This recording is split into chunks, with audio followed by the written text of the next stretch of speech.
Olá, sejam muito bem-vindos. Nós estamos aqui para falar um pouco mais sobre esse diagnóstico, que é apraxia de fala na infância. Maio é o mês da conscientização sobre esse diagnóstico e dia 14 de maio é o dia da conscientização sobre a apraxia de fala na infância. Eu sou Fabiana Colavini Cunha, sou uma das fundadoras da Abrapraxia e mãe de uma linda garotinha, hoje com 13 anos, Ana Beatriz, que tem o diagnóstico de apraxia de fala na infância.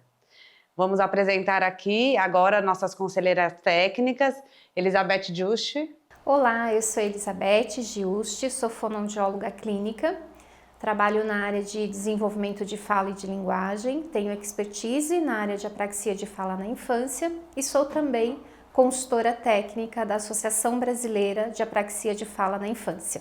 E é um prazer poder participar dessa gravação. Agora, Monique Ferro, você pode se apresentar? Olá, eu sou Monique Ferro, sou fonoaudióloga, sou psicopedagoga, conselheira técnica da Abrapraxia e estou muito emocionada, muito feliz em poder estar aqui participando desse dia tão importante, o 14 de maio, que é o dia da conscientização da apraxia de fala na infância. É um prazer participar. E nesse dia, de conscientização da apraxia de fala na infância, a gente vai fazer um bate-papo bem descontraído sobre o que é apraxia e todos os pontos importantes para esse diagnóstico. Então, eu vou perguntar para a doutora Elizabeth Giusti, afinal, me explique de uma forma bem clara, bem fácil, o que é apraxia de fala na infância? Apraxia é um transtorno de fala, é uma dificuldade para aprender os movimentos que são necessários para fazer os sons da fala.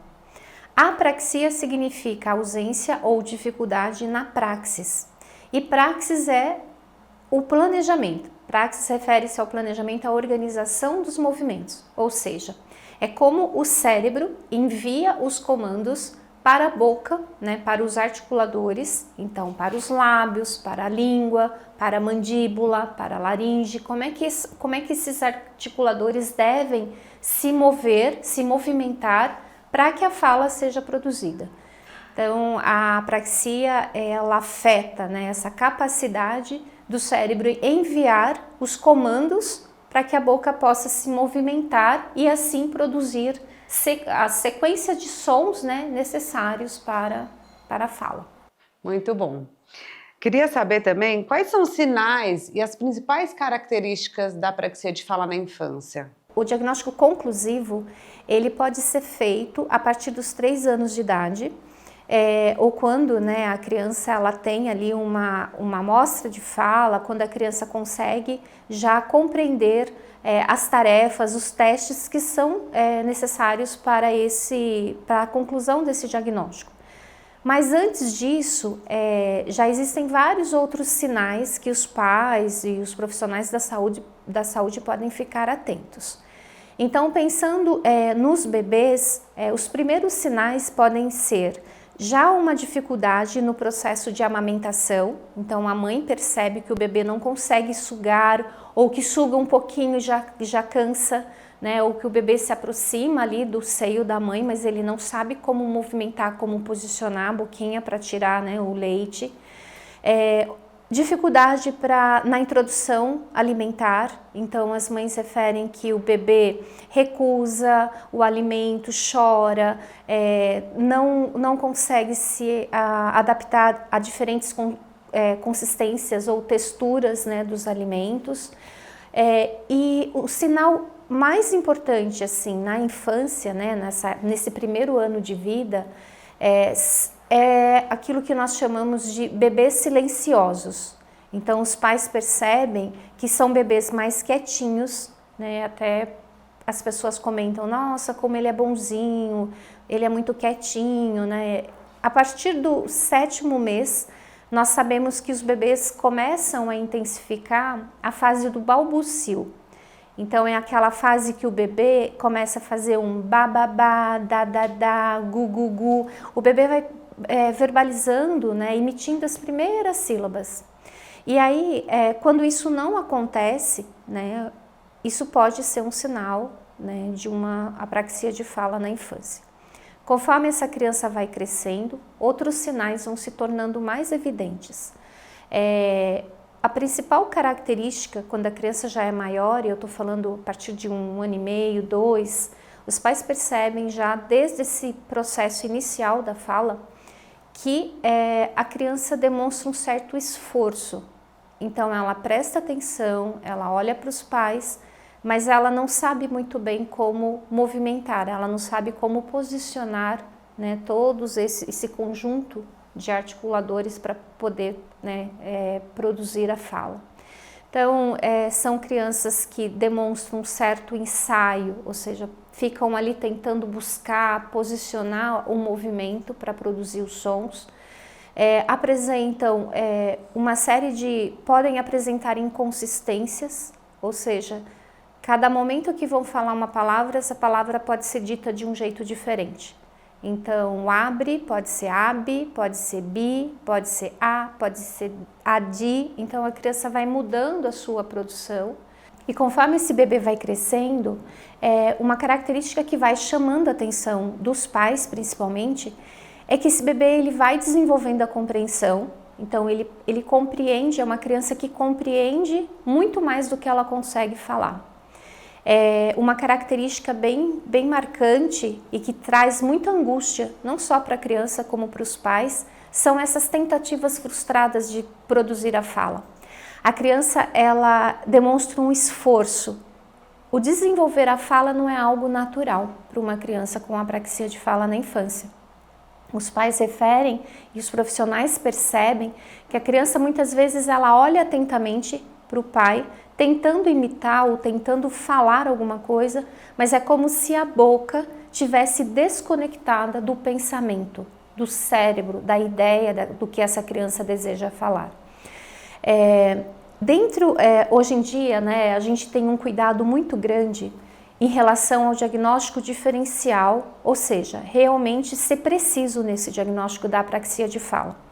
Porque nem toda criança que fala errado ou que fala com trocas vai ter o diagnóstico de apraxia. Nós temos uma série de tipologias, né, de subtipos de transtornos de fala. E cada vez mais as pesquisas, principalmente pesquisas dos últimos 5 anos, têm trazido quais são as características mais discriminativas para esse diagnóstico. Quais são as características mais específicas. E nesse sentido, as características hoje importantes, assim, pensando nesse diagnóstico diferencial, uma dificuldade, então, para planejar, ou seja, para posicionar os articuladores para esse início da fala, para esses movimentos que são necessários, abrir a boca, fazer um movimento com os lábios, movimentar a língua para frente, para cima, para baixo, para trás. Então, a depender da palavra que a criança quer produzir, a gente tem uma série de movimentos feitos em sequência. E essa transição, por exemplo, a criança ela consegue falar pá e ela consegue fazer o tô. Na hora que ela tem que juntar pá, tô, a gente percebe uma segmentação, uma quebra.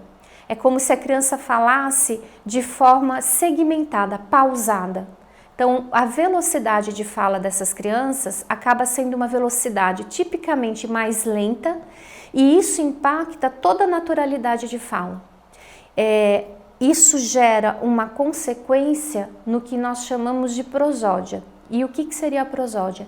É essa naturalidade, essa fluidez da fala.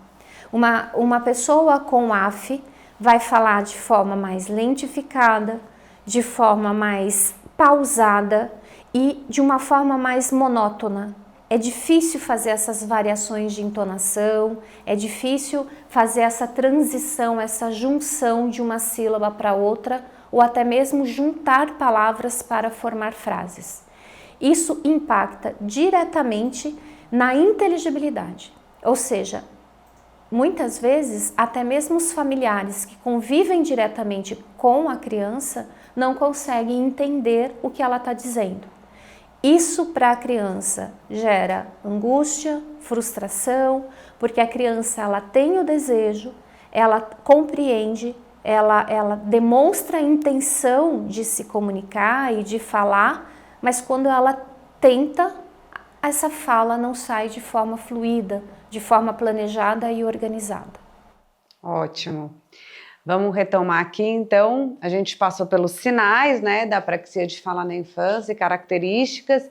E eu gosto muito de falar, quando eu falo sobre a apraxia de fala na infância, que essa criança tem um slogan, que é o nosso slogan da abrapraxia, que está nas nossas camisetas. A gente não está com a camiseta da abrapraxia, a gente está com a nossa camiseta de 10 anos aqui, com o logo da abrapraxia, mas esse slogan é: eu sei mais do que eu digo, eu penso mais do que eu falo e eu entendo muito mais do que você imagina. Que essa criança é uma linguagem receptiva, muito boa e expressiva aí, aquém da média da idade e do que ela poderia estar falando. Então, Monique, ao perceber todos esses sinais e características que a Elizabeth falou aqui, qual que seria o caminho para o diagnóstico e uma intervenção?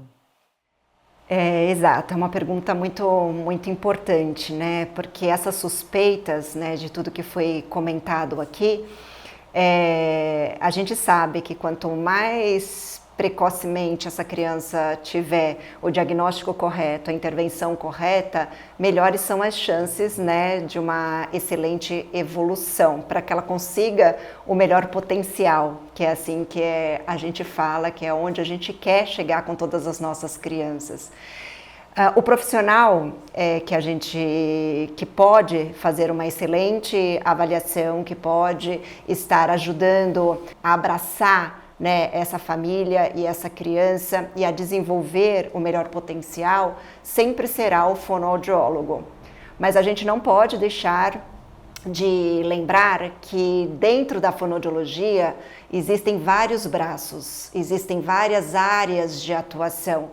E não é todos os fonoaudiólogos que são expertise em avaliar e tratar e intervir nas crianças com apraxia de fala na infância. É importante procurar profissionais que tenham cursos complementares, que estejam estudando toda essa área dos transtornos dos sons de fala, motores de fala, para que haja realmente uma excelente avaliação e uma conduta de intervenção adequada para o desenvolvimento desta criança. É importante também a gente levantar nessa questão aqui, nessa pergunta que foi colocada, a importância também dos outros profissionais que fazem parte dessa nossa batalha, desse nosso caminho, com crianças que têm questões do neurodesenvolvimento. Crianças com apraxia de fala na infância precisam também ter uma parceria muito grande com neuropediatras, psiquiatras, pediatras, para ajudar em todo esse processo de evolução. Vamos seguir aqui, né, com esse bate-papo sobre a apraxia de fala na infância, e eu, como uma das fundadoras da Abrapraxia, quero lembrar que nós, na Abrapraxia, temos na nossa plataforma diversos cursos sobre a apraxia de fala na infância. Tem cursos exclusivos para fonoaudiólogos, tem cursos para pais e familiares e também tem cursos para profissionais da educação e da saúde. Esses profissionais, a gente fala que a apraxia vem muito além da fala. A gente tem que ter ali como nosso braço direito o fonoaudiólogo, mas tem que ter uma equipe toda aí olhando para essa criança e ajudando a mãe, a família, o pai a gerir essas terapias. Então, muitas vezes dá uma angústia, né, nos pais. O que eu tenho que fazer primeiro? É a musicoterapia? É a TO? É a fonoaudióloga? É só uma fonoaudióloga? Então, acho que esses pais, eles têm que estar muito bem informados sobre o que é a apraxia de fala na infância e sentir seu coração, sentir a necessidade do seu filho nessa realidade dele, porque cada criança é uma na apraxia de fala na infância. Então a gente está aqui com a Abrapraxia para apoiar vocês nesse caminho, para mostrar que a gente tem os cursos de formação, a gente tem muita informação de qualidade no nosso site e vamos aí seguindo nesse desafio que é transformar aí, que todo mundo conheça a apraxia de fala na infância, os fonoaudiólogos consigam diagnosticar a apraxia de fala na infância, consigam fazer uma avaliação correta e ter uma intervenção correta com essa criança. Porque muitas vezes a terapia para uma criança não é igual à da outra criança, então esse fonoaudiólogo tem que tratar essa criança como única. Então vamos agora perguntar aí o que é importante para essas famílias nesse dia da conscientização. O que você deixaria de recado, Elizabeth? O dia de conscientização é muito importante. Como o próprio nome diz, conscientizar significa aprender mais, falar sobre, conhecer mais. É um momento que nós paramos para que a gente possa chamar a atenção da comunidade de uma forma geral. E quando eu falo comunidade, eu estou me referindo a profissionais da saúde, desde colegas fonoaudiólogos, médicos, terapeutas ocupacionais, psicólogos, profissionais da saúde, né? Essas crianças elas estão nas escolas, as famílias. Então, de fato, que toda a comunidade consiga ouvir sobre esse assunto, consiga aprender minimamente o que é isso. Um dia de conscientização é um dia para que a gente possa ampliar o nosso conhecimento a respeito de um tema. E nós temos ainda uma quantidade muito grande de crianças e que hoje já são até adolescentes e eu diria até mesmo os adultos que não tiveram acesso a esse diagnóstico lá atrás, e isso traz um prejuízo em vários aspectos. Uma pessoa que não consegue se expressar, que não consegue ser entendida por meio da fala, isso tem consequências emocionais para a própria pessoa e também para as pessoas que estão ali ao redor dela, para a interação social, para a aprendizagem, para a questão profissional. Então a gente sabe que quanto mais pessoas souberem, por exemplo, é importante que os médicos que trabalham na área da infância, no momento que eles forem pensar ou formular suas hipóteses diagnósticas, que a apraxia de fala seja ali uma opção, né? Inclusive, como eu coloquei anteriormente, tem sinais que nós observamos na apraxia que aparece também em outras condições do neurodesenvolvimento. Então, o dia da conscientização, ele é feito justamente para que haja um aumento da consciência, que nós possamos falar mais sobre isso, que isso possa estar na mídia, que isso possa estar nas conversas dentro da escola, isso possa estar nas conversas entre os familiares. Quantos pais que têm, né, seus filhos com esse diagnóstico e muitas vezes eles não conseguem nem explicar para a própria família o que significa aquilo. Não é falta de estímulo. A apraxia não é porque a criança ficou muito tempo conectada às telas, por exemplo. Nós já sabemos que isso não é bom para o desenvolvimento da criança, mas não é isso que causa apraxia. Não é porque está faltando algum tipo de estímulo ou porque essa criança é preguiçosa.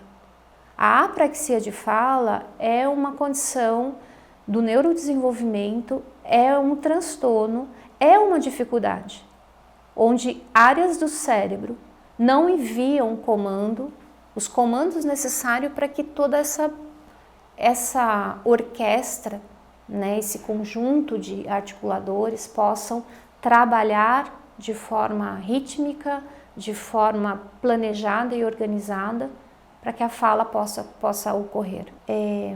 A apraxia de fala está aí para nos mostrar o quanto que é complexo o ato da fala. Falar é algo extremamente desafiador e complexo, envolve mais de 100 músculos, né? E é importante dizer também que a apraxia é uma condição que não afeta apenas o planejamento motor da fala. Pessoas com apraxia também vão ter dificuldades de coordenação motora ampla, aprender a pular, andar de bicicleta, correr, coordenação motora fina como segurar no lápis, segurar nos talheres, tem uma série de outros impactos no desenvolvimento. Então, quanto mais nós divulgarmos e nós conhecermos eu não tenho dúvida que isso trará, não apenas para as crianças, mas também para todas as pessoas que estão ali ao redor dessa criança, uma condição de pertencimento e uma condição de serem compreendidas diante das suas dificuldades. Então é uma data assim que realmente nós temos que valorizar bastante e nos movimentarmos, né, a respeito disso. Até porque nós que estamos, né, nesse mundo do diagnóstico, das avaliações, nós estamos cercados, né, nós clínicos estamos cercados de famílias nessas condições, de crianças nessas condições. A gente, mesmo fazendo parte, né, da associação que cada vez traz mais informações, palestras de alto nível, capacitação, cursos, aprimoramento. Tem uma batalha dentro da associação para cada vez mais a apraxia de fala na infância ser vista, ser ouvida, ser bem diagnosticada, bem avaliada, né, ter um tratamento adequado para essas crianças. Enfim, mesmo com todo esse movimento, a gente ainda recebe, né, muitas e muitas famílias, isso faz parte do nosso dia a dia, famílias, né, que foi o que a Elizabeth falou, sem esse diagnóstico, né, e crianças já, adolescentes, né, que você começa a fazer uma intervenção correta e essa família, essa criança consegue pela primeira vez se comunicar através da fala. E famílias que falam pra gente, eu nunca escutei isso, onde que estava tudo isso? Por que eu passei por tantos e tantos e tantos profissionais e isso não foi falado para mim, né? E eu tenho certeza que gera para a família uma angústia de eu perdi tempo. Mas a gente sabe que é uma questão realmente que até dentro da fonoaudiologia, a gente ainda tem profissionais, colegas, que não têm essa expertise para fazer esse diagnóstico adequado. E a conscientização vem para a gente dar esse grito realmente, e não um grito só para as nossas colegas dentro da nossa área fonoaudiólogo, mas para neuropediatras, pediatras, professores, porque essas crianças estão dentro, né, de escola, com a criança lá no ensino, na educação infantil, e qualquer desses sintomas, qualquer dessas percepções dessas crianças que têm essa vontade de falar e essa dificuldade, né, para conseguir esta comunicação através da fala, pode indicar, pode entregar os nossos folders, as nossas indicações, e quanto mais cedo essa criança tiver um bom profissional, né, uma equipe muitas vezes multidisciplinar que saiba trabalhar de acordo, melhor para o desenvolvimento, e é o que a gente sempre fala aqui. O que a gente mais quer nesse dia da conscientização é trazer cada vez mais voz às nossas crianças. E isso é possível, isso é o nosso dia a dia. Então, a gente precisa realmente usar desse dia, usar desse mês, para mostrar que tem possibilidades de fazer diferente. Isso. Nós estamos aí, né, no desafio de conscientizar nesse Brasil afora sobre a apraxia de fala na infância. Estive recentemente num congresso que nós fizemos uma pesquisa. Era um congresso de 1.800 pessoas sobre autismo. E passaram na nossa banquinha diversas pessoas e nós fizemos um QR Code para responder aí. Você já ouviu falar sobre a apraxia de fala na infância? 25% dos participantes nunca tinham ouvido falar. Você já buscou alguma formação ou informação sobre a apraxia de fala na infância? 50% dos participantes não tinham buscado. Então, é um congresso dentro do mundo do transtorno do espectro autista, tinham professores, tinham psicólogos, tinham terapeutas ocupacionais, tinham fonoaudiólogos. Então esse é o nosso desafio, o seu desafio junto com a Abrapraxia, para que na sua comunidade, na sua cidade, na sua escola, no seu bairro, as pessoas conheçam sobre a apraxia de fala na infância, e as pessoas que trabalhem com crianças entendam mais sobre esse diagnóstico. E daí aqui eu vou falar um pouco sobre os nossos materiais que a gente tem no site. A gente tem um guia de conscientização sobre a apraxia de fala na infância. Esse guia de conscientização sobre a apraxia de fala na infância, você pode baixar ele do nosso site gratuitamente.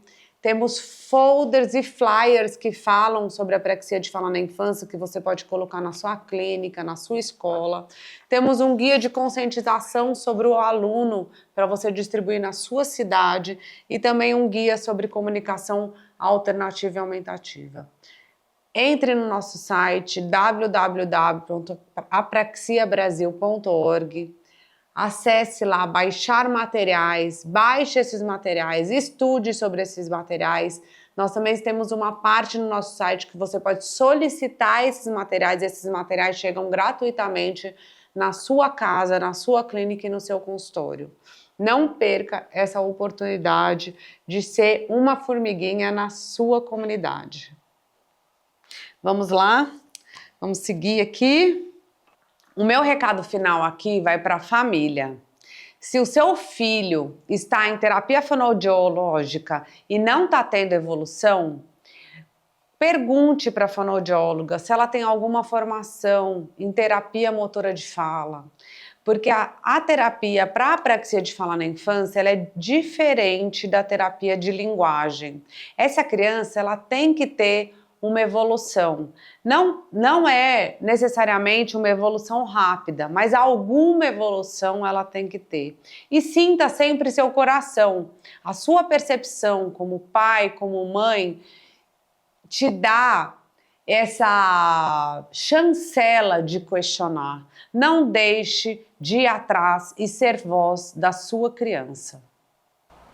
Eu vou direcionar as minhas considerações finais para assim, vou dividir em grupos. Primeiro, pensando nos profissionais, pensar num dia de conscientização nos traz a responsabilidade de minimamente a gente ler sobre esse diagnóstico. Então, a Fabiana comentou aqui que tem os folders, se você fizer um acesso, né, na página, no site da Apraxia Brasil, lá tem informações sucintas, informações rápidas, e aí eu penso que qualquer profissional que tem algum contato direto com crianças em desenvolvimento, que quando está perto de alguém que não está conseguindo falar muito bem, que busque, que leia minimamente o que é esse diagnóstico. Né? Assim como nós temos outras condições, por exemplo, hipertensão, AVC, autismo, as pessoas podem optar por não trabalhar nessa área. O profissional ele pode estar numa outra área de atuação, não especificamente na área de apraxia. Mas se você tem um contato com crianças, com adolescentes, o recado é busque pelo menos entender minimamente quais são os sinais, né? O que esse diagnóstico é, para que você possa fazer os encaminhamentos e que você possa minimamente orientar, né, as famílias que passarem por você. Pensando nas famílias, eu concordo plenamente com o que a Fabiana colocou. Muitas vezes os pais eles sentem um incômodo e eles sentem que tem alguma coisa a mais. Né? Os pais trazem esse relato, isso é muito comum na clínica, né? Os pais chegam falando, parece que esse tratamento não está funcionando, eu estou sentindo que já faz tempo que está em terapia, não está tendo resultado, tenho a sensação de que não está progredindo, parece que não tem um planejamento, eu não sei onde que está, para onde vai, quais são as metas desse tratamento, parece que não existe um planejamento, um plano. Né? Então, se existe esse incômodo, o caminho é acredite e dê uma confiança para esse seu incômodo. Pergunte para o profissional, para o médico que cuida da sua criança, busque informações. Né? Uma família informada, isso gera muito poder de questionar, poder de buscar outras opções de tratamento, poder de conseguir se conectar com outras pessoas que estão passando pela mesma dificuldade.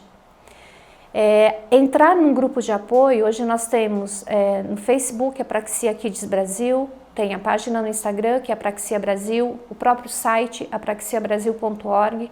Lá você vai poder encontrar informações e de repente você vai ler algo e você vai sair com a conclusão de que, poxa, parece que eu estou lendo o meu filho, parece que descreveram a história do meu filho aqui. Inclusive lá tem relatos de outras famílias dizendo como foi esse processo. Então esse é um caminho. A informação faz com que a gente se movimente. Então busque informação. E para finalizar, eu gostaria de deixar um recado para as pessoas que têm esse diagnóstico, tanto para as crianças, para os adolescentes, que hoje já estão virando adultos, e dizer que assim, realmente falar é algo extremamente complexo, demanda tempo, demanda abrir mão de participar de outras atividades extracurriculares que outras crianças participam. Então, enquanto muitas crianças estão fazendo atividades que eu diria normais de uma criança, a criança ou adolescente com apraxia, ele está em terapia. E nessas terapias é algo que não é algo que é totalmente prazeroso, embora os profissionais que conduzem o tratamento devem ter essa responsabilidade de transformar algo que é tão desafiador e tão difícil em algo que seja motivador e que eles possam ir sentindo o progresso que eles estão fazendo, né? E o meu recado para eles é para que eles nunca desistam, né? E que apesar dos grandes desafios, uma pessoa com apraxia, ela pode melhorar, ela pode ter ganhos, ela pode ter uma qualidade de vida melhor, ela pode se comunicar de outras formas que não só por meio da fala. Então, que eles continuem sendo resilientes, que eles continuem sendo guerreiros, assim, eles têm uma dedicação, uma sensibilidade e uma capacidade de perceber os outros que vai muito além da articulação das palavras. Então, acho que é isso, né? Que cada um possa fazer a sua parte, né? E que a gente possa, de fato, unir forças, né? É uma união de forças mesmo. Acho que é isso. Então, muito obrigada, Elizabeth, muito obrigada, Monique, por esse bate-papo para o mês da conscientização da apraxia de fala na infância, para o dia 14 de maio, dia da conscientização da apraxia de fala na infância. E juntos somos mais fortes pela apraxia. Acesse nossas mídias sociais, nosso site, se informe, busque os nossos flyers, os nossos guias, e dê a voz para as nossas crianças. Nosso muito obrigada.